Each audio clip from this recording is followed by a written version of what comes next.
Hi everybody, welcome to T's Tech Shop. Today we're going to be looking at a problem with PyCharm. Ideally after you install it, the first initial install. If you didn't have an interpreter installed before, then you've got an install one.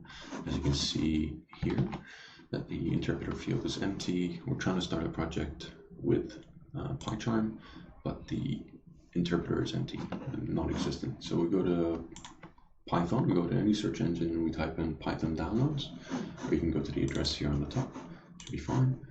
And for this case, this would be a 32-bit installer. I've got a 64-bit system, so we're going to go to Windows. If you have a 32-bit system, you're all good. Just click on that download button. And we need the 3.8 and the 6486. Download that, get that to run.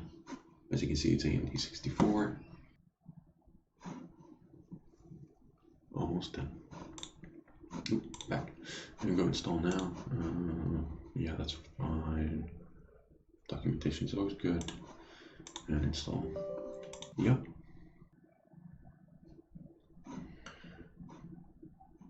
Perfect. No, keep that fine. So you gotta close down PyCharm. You can start it up again. Jetbrains. Here we go. Oh, is that being installed? No. Yep. Create a new project.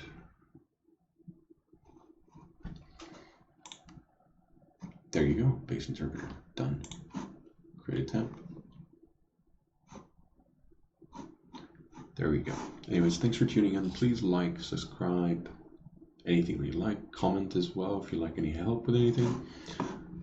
Let me know. Have a good one. All right, bye.